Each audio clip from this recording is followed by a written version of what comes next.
Una de las bendiciones más grandes que Dios dio al cristianismo del primer siglo y de todos los tiempos fue la conversión de Saulo de Tarso, la conversión del temible enemigo de la iglesia que llegó a ser uno de sus principales promotores.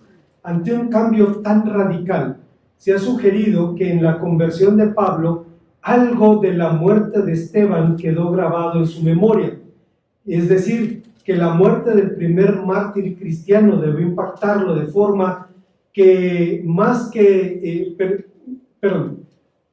debió impactarlo de tal forma que más que una conversión repentina, la de Pablo fue una rendición repentina. Se ha sugerido que el denuedo, el valor de Esteban y de los primeros cristianos ante la tortura y ante la muerte, debió confrontar las convicciones de Pablo de manera decisiva. Aunque solo podemos especular sobre esto porque la palabra de Dios no lo menciona, lo que está fuera de discusión es que en la conversión de Pablo se cifra el propósito de la conversión de cada creyente, a saber, usarnos como instrumentos del Evangelio, como encontramos en Hechos capítulo 9, versículos 15 al 16. Usted recordará este pasaje. La palabra de Dios dice que después de su encuentro con el Señor Jesús, Saulo se quedó ciego, fue llevado a la ciudad, iba en el camino, fue llevado a la ciudad y en ese lugar Dios le dice a un hombre que vaya y ore por Saulo, porque él está orando. El hombre, Ananías se llamaba, todavía se resiste diciendo, es el que persigue a tus santos. Y Dios le dice, ve porque instrumento escogido me es este. Llevará mi nombre delante reyes de los gentiles y yo le enseñaré cuánto es necesario padecer por causa de mi nombre. Pablo lo tenía claro. Nunca dijo haber sido llamado para la salvación. Dijo más bien haber sido llamado para el ministerio, a lo que él llamaba diaconía, allá en primera a Timoteo capítulo 1, versículo 12. De forma muy general, un instrumento es cualquier objeto que se utiliza como un medio para lograr un fin, y el fin de una vasija de barro es servir como recipiente o depósito. Esta figura no era propia del apóstol San Pablo, pues ya el Señor Dios la había utilizado allá en el libro del profeta Jeremías cuando decía, ustedes en mis manos son como el barro en manos del alfarero. Pero a la luz del texto que nos ocupa, un vaso de barro tiene cuando menos 3 cualidades inherentes. Veamos cuáles son. Antes, hermanos, de pensar en las enseñanzas de este pasaje, quisiera comentar con ustedes que como heredero y partícipe de la cultura judía, el apóstol San Pablo utilizaba una serie de figuras para representar las verdades del Evangelio. En este caso utiliza la figura de un vaso de barro para hablar de la vocación de servicio de cada creyente. Una vez más, la palabra de Dios dice en el libro de los Hechos capítulo 9, que cuando Saulo de Tarso estaba orando a Dios ciego, esperando respuesta del Señor, Dios le envía a Ananías, y es un pasaje conmovedor, porque dice la palabra de Dios que Ananías simplemente le puso las manos diciendo, hermano Saulo, el Señor Jesús que se te apareció en el camino te sana. Y en ese momento cayeron como escamas de sus ojos. Pablo comió y empezó a hablar con denuedo. Fue el principio de un ministerio que le llevaría incluso a dar la vida por el testimonio de Jesucristo. Salvo el hecho de que excepcionalmente Dios llama a los creyentes al martirio, fuera de allí el propósito para el cual Dios llamó al apóstol San Pablo es el mismo propósito para el cual nos llama a nosotros, ser instrumentos del Evangelio. Pero el pasaje nos enseña que un instrumento, que un vaso de barro, tiene cuando menos 3 cualidades. La primera de ellas es su insignificancia. En círculos esotéricos del judaísmo, una vasija de barro era un símbolo de un tesoro oculto. Pablo utiliza la misma figura, pero puntualizando que lo valioso era el contenido y no el continente. Es decir, que lo valioso es aquello que guardaba la vasija de barro y no la vasija en sí. Al describir al creyente como un tiesto de barro, Pablo no lo veía como un instrumento valioso por sí mismo, sino como algo de poco valor cuya función era precisamente guardar un tesoro. Esto es interesante porque nadie puede negar la influencia del apóstol San Pablo en el avance del cristianismo. Este hecho es reconocido no solo por cristianos, sino también por fuentes judías. Un autor judío contemporáneo afirma: el cristianismo empezó a propagarse y a convertirse en una potencia formidable mucho después de la muerte de su fundador, cuando sus discípulos, gracias a la influencia de Saúl de Tarsis, se pusieron a divulgar el evangelio entre los pueblos. En círculos académicos judíos, el fundador del cristianismo es Pablo. Pero, hermanos, a la luz de las enseñanzas de la palabra de Dios, no hay ningún motivo para debate.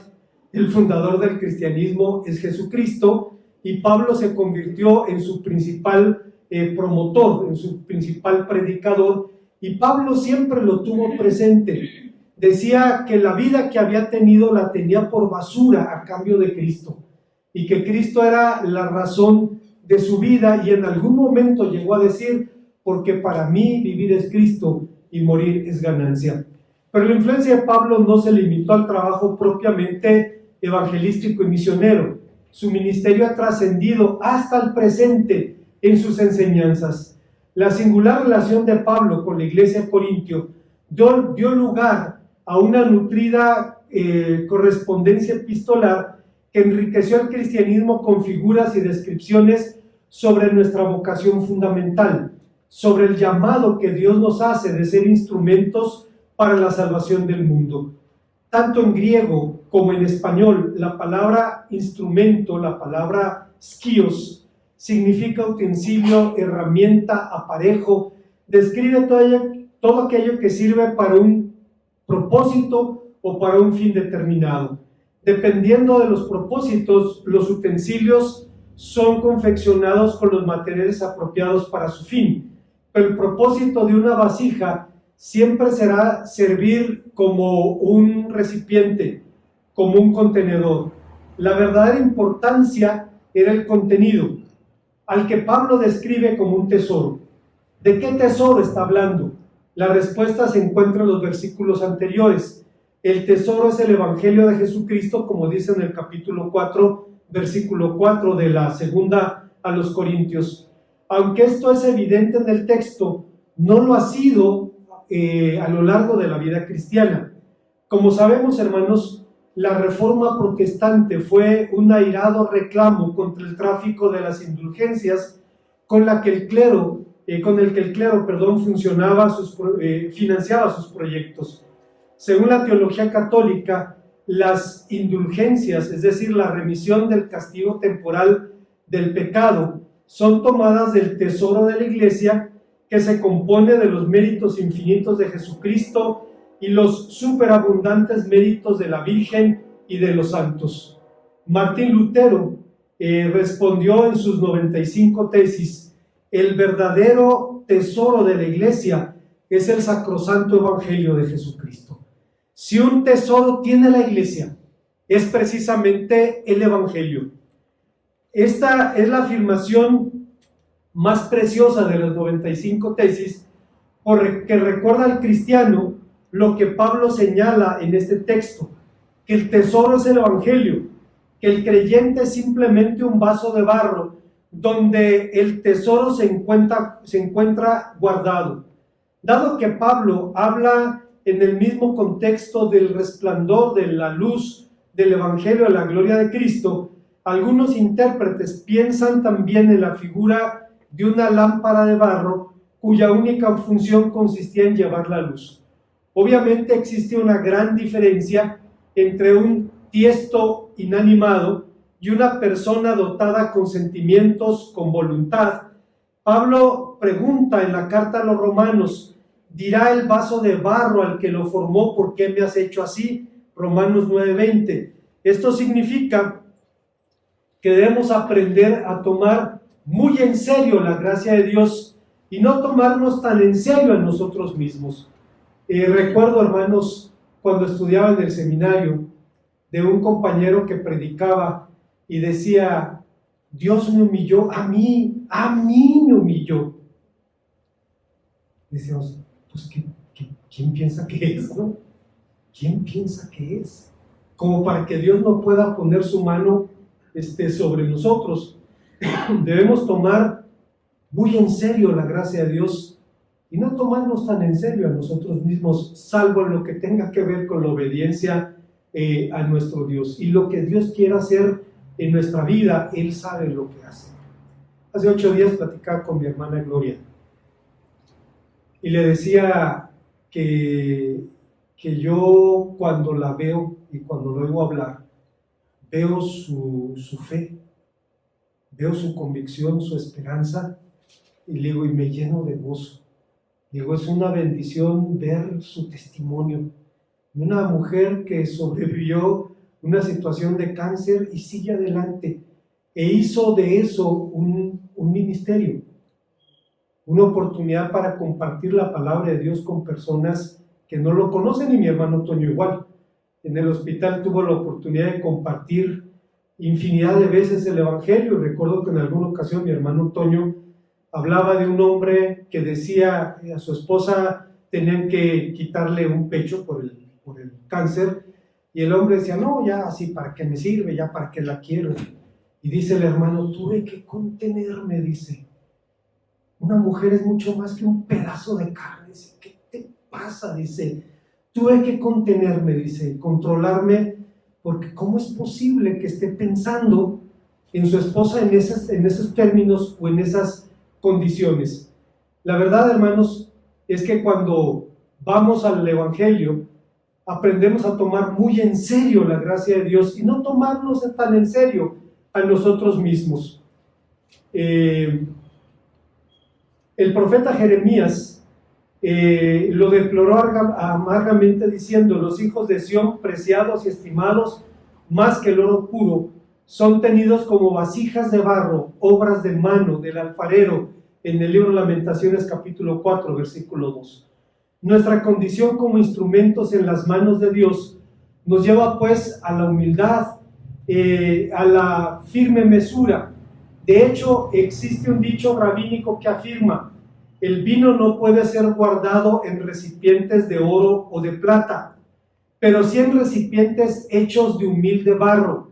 Del mismo modo, solo puede guardar la palabra de Dios quien es verdaderamente humilde. Hay un segundo rasgo de un vaso de barro en este pasaje, y es su fragilidad. Al menos en nuestro continente, los sitios arqueológicos suelen poseer abundantes depósitos de restos cerámicos que resultan de utilidad para el ojo experto. Yo recuerdo, hermanos, hace algunos años, no recuerdo el nombre del lugar, en el estado de Morelos, estuvimos visitando esa iglesia y el pastor me mostró toda su colección de piezas arqueológicas que obtuvo de las zanjas que hicieron para construir el templo. Había sobre todo una especie de arandelas, de rondanas de barro que se utilizaban en los telares, y tenía cientos de piezas el pastor allí, porque ese pueblo era de hecho una zona arqueológica. Tan abundantes eran los restos cerámicos que simplemente nadie les hacía caso, pero para el ojo experto eran obviamente instrumentos útiles. Servían para datar los asentamientos, verificar la cultura que lo produjo, evaluar el grado de desarrollo, identificar posibles influencias con otras culturas, etc. Pero es claro que un objeto de cerámica nunca tendrá la duración que tiene un objeto de piedra. El barro es frágil por naturaleza. En el libro de Daniel se presenta la figura de la fugacidad de los logros humanos. Narra que Nabucodonosor tuvo un sueño perturbador cuyo contenido obvio agitaba el corazón de este hombre, un gigante que tenía los pies de hierro y de barro. Lo que significaba era un reino poderoso, era un rey poderoso, pero tenía la fragilidad del barro. y era perecedero también. Daniel recordó al rey su sueño, en el que vio una gran estatua hecha de bronce, metales preciosos, cuyos pies estaban hechos de hierro y de barro, y esa estatua fue pulverizada por una gran roca no cortada por mano de hombre. Daniel lo explica, le explicó que los diferentes elementos de la estatua representan reinos humanos y la gloria de ellos, pero que los pies en parte de hierro y en parte de barro significan que estos reinos son endebles por naturaleza. Pero la fragilidad humana no se manifiesta únicamente en sus logros, se manifiesta especialmente en sus causas, en la efímera condición del hombre. Pablo habla repetidamente de esta realidad, describe el cuerpo como un tabernáculo, como una tienda de campaña que se puede enrollar y se puede levantar de ese lugar, como una morada temporal que se deteriora fatalmente en la segunda a los Corintios capítulo 5 versículo 1, y señala que su deterioro radica en parte la propia naturaleza de la vocación de un cristiano, una vocación demandante. Pablo dice al respecto: nos acreditamos como servidores de Dios en sufrimientos, privaciones, angustias, azotes, cárceles, tumultos, en trabajos pesados, desvelos y hambre.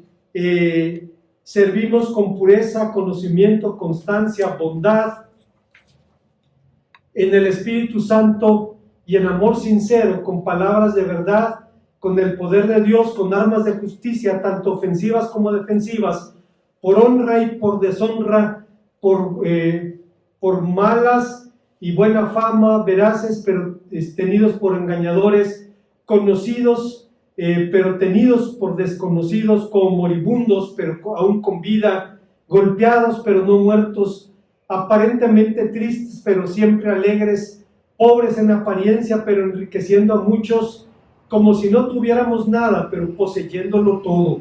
Lo dice la misma segunda a los Corintios en el capítulo número 6.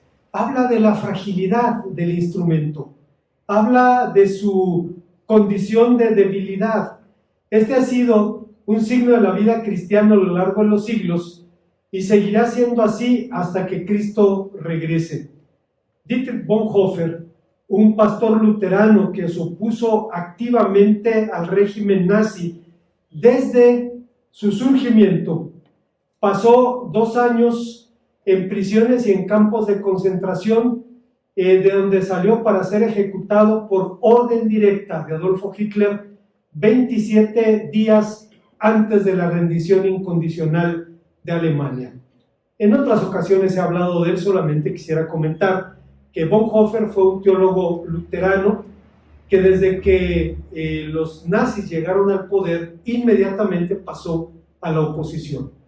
Cuando las leyes raciales de Nuremberg se proclamaron y se sacó a los judíos de la iglesia, Bonhoeffer dijo: si sacamos de la iglesia a los judíos, sacamos a Jesucristo, sacamos a los apóstoles, sacamos la Biblia, sacamos al Dios de los judíos, ¿y con qué nos quedamos? No solamente era una cuestión de valores, también tenía judíos en su familia, y bueno, se opuso, llegó a ser de hecho capellán de aquellos, indirectamente capellán de aquellos que le pusieron la bomba en el búnker a Hitler. Uno de ellos le mandó preguntar: ¿es lícito matar en estas condiciones? Y Bonhoeffer dijo, la respuesta que dio la encontramos en labios de un compañero de prisiones que sobrevivió a la guerra, un prisionero italiano, a quien preguntaba a Bonhoeffer: tú eras de la aristocracia alemana, eras intocable para el régimen. El abuelo de Bonhoeffer, por parte de su mamá, había sido capellán del Kaiser Guillermo. Su padre era rector de la Facultad de Psiquiatría en Tubinga. Era de la alta aristocracia alemana, intocable. ¿Por qué te metiste en esto? Y Bonhoeffer dijo: yo tuve que preguntarme ¿Qué podía hacer si un loco andaba con su carro matando a la gente en la calle? Pararme en la esquina, esperar que tumbara a otro y acudir y decirles a sus familiares: estoy con ustedes, comparto su dolor, o quitarle el carro al loco. Dice: yo decidí lo último. Bueno, pasó más de 2 años en la cárcel y 27 días antes de la rendición de Alemania, un agente de Hitler atravesó Europa Oriental hasta llegar a Polonia para ir a colgarlo. Durante su cautividad escribió un poema que se titula ¿Quién soy? Fíjense lo que dice. ¿Quién soy? Me dicen a menudo que salgo de mi celda con calma, alegre, con firmeza, como el propietario de una hacienda. ¿Quién soy?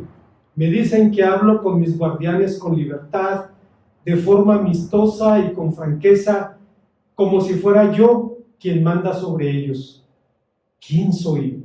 Me dicen también que llevo los días de desgracia con equidad, sonriente y orgulloso, como si estuviera acostumbrado a ganar. ¿Soy de verdad lo que los demás me dicen, o soy lo que sé de mí mismo, sin sosiego, con nostalgia, enfermo, como un pájaro en su jaula, luchando por respirar, como si unas manos atraparan mi garganta, ansioso por ver colores, las flores, el canto de los pájaros, sediento de palabras amables, de veracidad, temblando de rabia ante el despotismo y la humillación insolente, agitándome por esperar grandes acontecimientos, temblando impotentes y pensando en los amigos lejanos, triste, vacío al orar, al pensar, al actuar, débil y preparado a decir adiós a todo. ¿Quién soy? ¿Soy este o soy el otro? ¿Soy una persona hoy o soy la otra mañana? ¿Soy las dos cosas a la vez? ¿Un hipócrita ante los demás y ante mí mismo, un despreciable, angustiado y enfermizo? ¿O hay algo dentro de mí que todavía, como un ejército vencedor, que huye en desorden de la victoria que ya he conseguido? ¿Quién soy? Se burlan de mí estas palabras solitarias. Quien quiera que sea, Señor, tú lo sabes, porque tuyo soy. Hace unos años, compartiendo este poema, estaba aquí Matías, un chico alemán, se casó con una chica de la iglesia, con Natalie, y curioso, él es alemán, ella mexicana, pero él creció y nació en Europa, Alemania Oriental, la República Democrática de Alemania, y decía que sus abuelos habían sido cristianos, pero que abandonaron la iglesia por razones políticas, no querían ser perseguidos, y entonces criaron a sus hijos y estos a sus nietos después de la iglesia.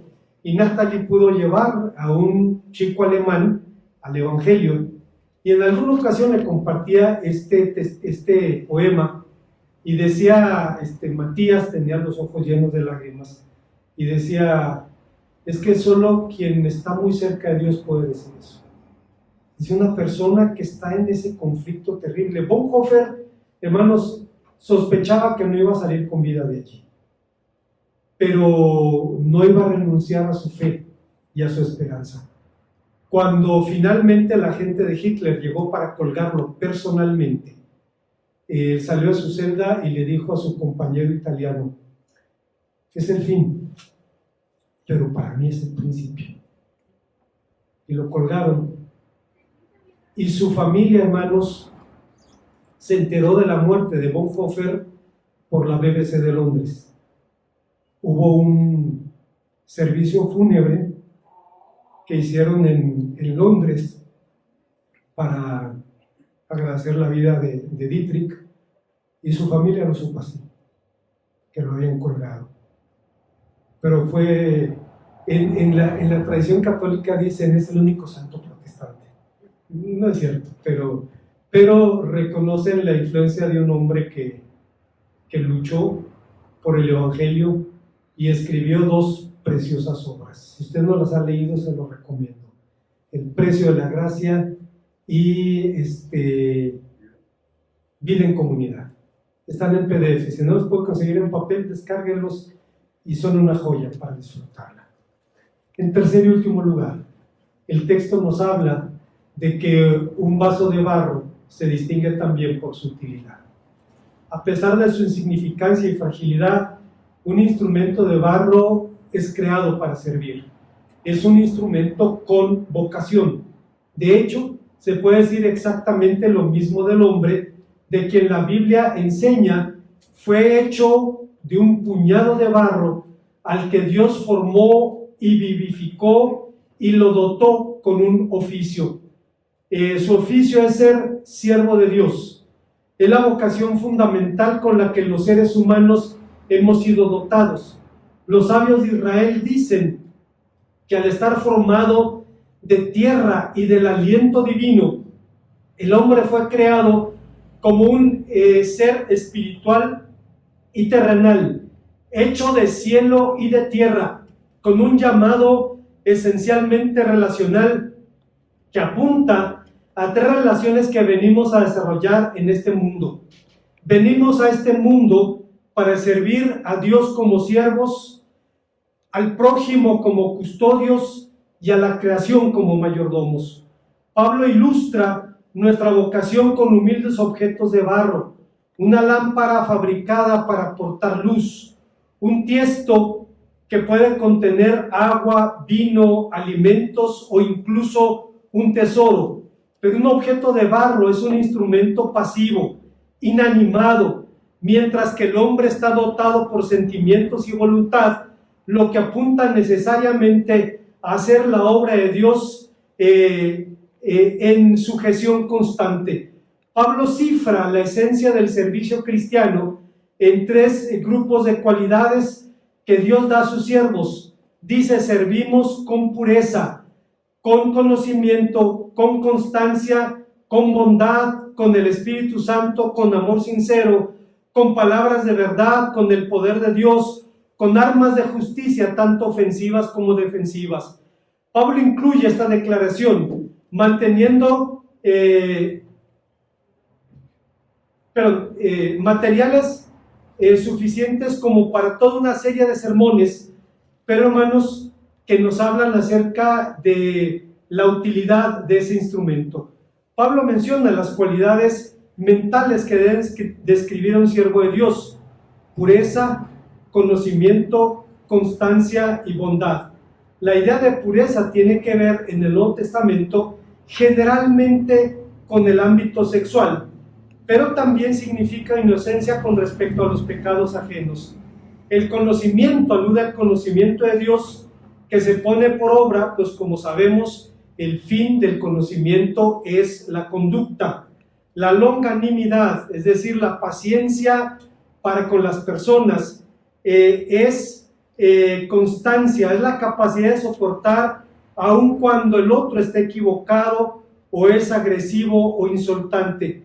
La benignidad significa amabilidad para con todos, dulzura de temperamento. El segundo grupo de cualidades necesarias para el servicio del Evangelio es de orden moral. Pablo afirma que el ministerio se hace en el Espíritu Santo, lo que seguramente significa con espíritu de santidad, porque si bien la obra del Señor se hace con el poder del Espíritu Santo, es necesario hacerlo con el espíritu correcto, es decir, por las motivaciones correctas. Mi suegro fue pastor y había una persona que llegó a la iglesia y empezó a provocar problemas, y mi suegro era muy directo. En algún momento le dijo: hermano, si no está usted a gusto, si no es bendición, ¿por qué no va a buscar una iglesia donde sí tenga bendición? El hombre se levanta y empieza a decir: fulano, yo te traje, sutano, yo te gané, fulano de tal, tienes que venirte conmigo. Entonces voltean, ¿qué le pasa, no? O sea, cree que es dueño de la gente. Y el tipo tuvo que salirse solo con su familia porque nadie lo sirvió. Sí había servido, había llevado personas, pero no era con el espíritu correcto. Era la idea de son deudores de mí, me deben algo. El espíritu correcto es el espíritu de santidad. El único objeto es honrar y glorificar a Dios. En cuanto al amor, hermanos, Pablo alude al amor de la voluntad, a un amor que se basa en la generosidad del que lo prodiga y no en la virtud del que lo recibe. Y finalmente Pablo menciona los medios por los cuales Dios dota a su siervo para hacer la obra, con palabras de verdad, con poder de Dios, lo que significa con declaración de verdad, investidos con el poder de Dios y con armas tanto defensivas como ofensivas, es decir, con la espada del Espíritu, con el yelmo de la salvación, etcétera, etcétera. En síntesis, como John MacArthur dice, al usar personas frágiles y prescindibles, Dios deja en claro que la salvación es el resultado de su poder y no de algún poder de sus mensajeros. El gran poder de Dios supera y trasciende a las vasijas de barro. La debilidad del mensajero no va en detrimento del mensaje, sino que es esencial para una transmisión exitosa. Carlos Spurgeon decía: ¿por qué Dios no envió a los ángeles a predicar el Evangelio? Lo harían mejor que nosotros. ¿Por qué Dios no hizo hombres de mármol? Dice que no estuvieran sujetos a las pasiones humanas. Dice, porque ninguno de ellos podría entender la condición del hombre y su necesidad de perdón y la bendición de la gracia. Poder reconocer la bondad de nuestro Dios. Como conclusión, en 1935, trabajos de acondicionamiento de la ribera del río Bangkok hizo necesario la destrucción de un viejo templo budista y el traslado de una estatua de Buda que allí se encontraba. La estatua fue llevada a un cobertizo de lámina donde permaneció unos 20 años. El Buda era poco atractivo, estaba hecho de barro, cubierto con una pintura dorada, pero como era inimaginable destruirlo, se decidió llevarlo a otro templo. Pero la tarea fue interrumpida por una lluvia torrencial que hizo que los que llevaban el Buda de barro lo abandonaran en un charco en medio de una lluvia torrencial para trasladarlo al día siguiente. Al día siguiente volvieron para levantarlo y de pronto vieron que el barro se había agrietado y que algo brillaba debajo de la capa de barro. Llegó un monje y empezó a retirar piezas de barro y descubrieron que era un Buda hecho totalmente de oro. En un periodo de guerras 200 años atrás, los budistas habían cubierto de barro su Buda de oro para evitar que fuera saqueado por un enemigo. De pronto descubrieron que efectivamente era el Buda de oro, el Buda dorado, que había estado escondido allí durante mucho tiempo. Era un Buda de oro macizo, el más grande del mundo, mide 4 metros con 60 centímetros y pesa 5 toneladas. Se encuentra en el templo de Wat Tramit en Bangkok y es conocido simplemente como el Buda de oro. En la tradición budista se dice que ese Buda de barro representa al hombre cubierto de barro con un Buda de oro que lleva dentro. Es decir, que hay algo muy bueno dentro de nosotros. La Biblia nos cuenta otra historia. Nos dice que no hay nada bueno dentro de nosotros. Que lo único que puede ser bueno es precisamente la gracia que Dios manifiesta sobre nuestra vida. Y Pablo lo dice, tenemos este tesoro de barro para que la excelencia sea de Dios y no de nosotros. Sabía que el verdadero tesoro es el Evangelio de Dios depositado en frágiles vasos. Pero una cosa es saber nuestra fragilidad y otra diferente es experimentarla. Una cosa es saber, por ejemplo, que hay procedimientos médicos sumamente dolorosos y otro muy distinto es pasar por ellos. A usted el médico le puede decir, le vamos a hacer esto. Y bueno, puede generar temor, pero otra cosa es pasar por ello. Recuerdo a mi hermana Gloria que decía, cuando me ponían el catéter, dice, yo escuchaba cómo tronaba la piel, dice, literalmente, como si estuvieran rompiendo un trozo de cuero. ¡Tras! Se trozaba y obviamente, hermanos, ustedes pueden imaginar el dolor. Hay personas que no sé si para bien o para mal tienen una tolerancia muy grande al dolor. El dolor puede ser un buen amigo. Y hay personas que lo toleran de manera sorprendente, pero una cosa es leer lo que es un procedimiento y otra cosa muy diferente es pasar por él. Una cosa es saber que un día vamos a perder a seres amados y otra es perderlos verdaderamente. Y es justamente en el servicio cristiano donde la fragilidad del vaso del barro se hace patente. Transportamos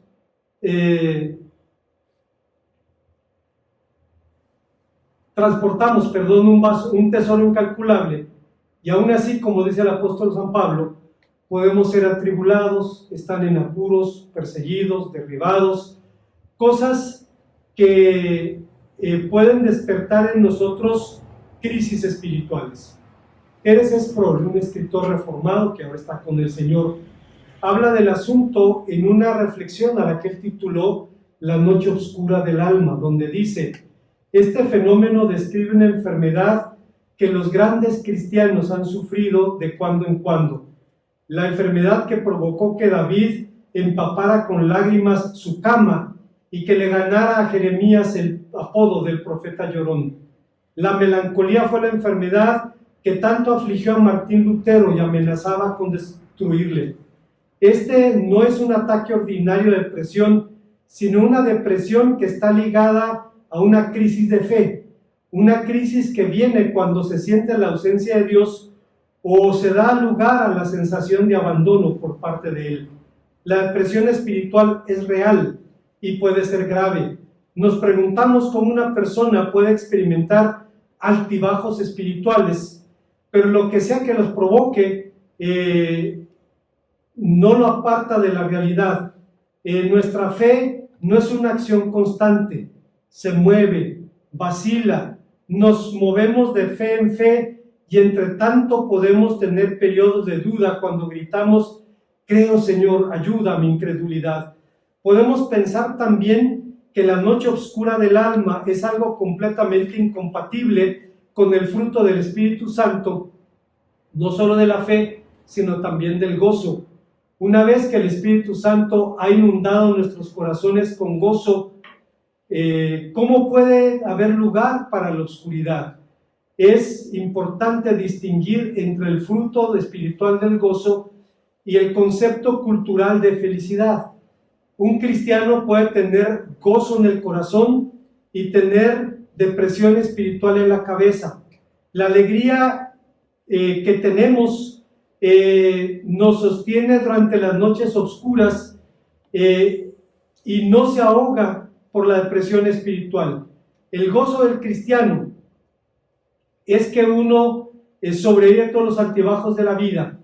En su segunda carta a los Corintios, Pablo encomienda a sus lectores la importancia de predicar y comunicar el Evangelio, pero a través de eso recuerda a la iglesia el tesoro que hemos recibido de Dios, que es un tesoro que no está contenido en vasos de barro ni de plata, sino de simple barro.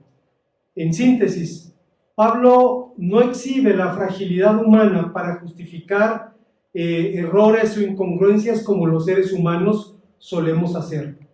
No dice, todos somos pecadores, nadie es perfecto.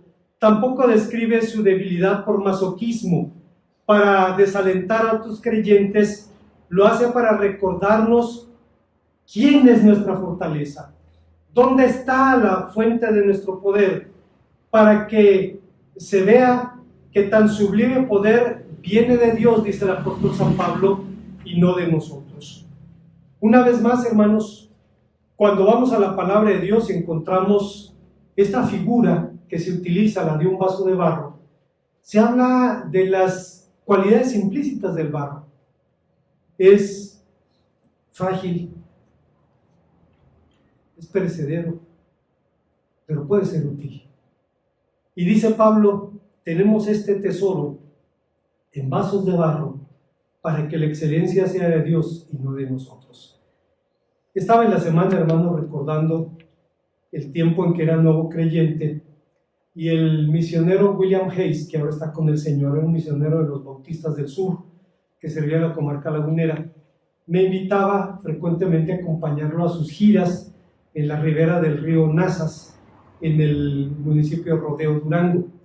Y allí eventualmente lo acompañamos a visitar, a evangelizar, y un día llevó a un grupo de personas de la iglesia donde un servidor conoció el evangelio, y entre ellos iba la hermana Elvira Chacón. Era una hermana muy sencilla, muy humilde, pero una evangelista fervorosa. Y le tocó tocar puertas en alguna calle, en Rodeo Durango, y tocó una puerta donde un señor muy amable, muy educado, muy correcto, la recibió, le escuchó, le agradeció que estuviera visitándola y le dijo que él era el párroco del pueblo, pero que le agradecía su visita. Y le dice la hermana Elvira, pues precisamente usted es el que más necesidad tiene. Y empezó, hermanos, a hablar con un denuedo. Dice que el hombre terminó fascinado, dice, por el valor y la determinación de esa mujer de compartirle el evangelio. Hace años, cuando los niños, los embajadores del rey, salían a compartir literatura al Jardín Guerrero, recuerdo que en alguna ocasión iba pasando un sacerdote, todavía traía su alzacuello, su ropa, y se acerca uno de los niños de la iglesia y le da un folleto para que conozca a Dios. Y el sacerdote movió la cabeza, le sacudió el pelo y siguió caminando con una sonrisa en la boca. Vasos de barro, hermanos, pero que contienen un tesoro incalculable. Oremos al Señor. Gracias, Padre Santo, te damos, porque nos permite recordar que somos eso, que somos frágiles, que somos perecederos, incluso desechables, pero que si algo nos da valor es precisamente lo que estos vasos de barro contienen, y es tu evangelio. Gracias, Señor, por llamarnos así, hacernos instrumentos de tu reino y de tu evangelio.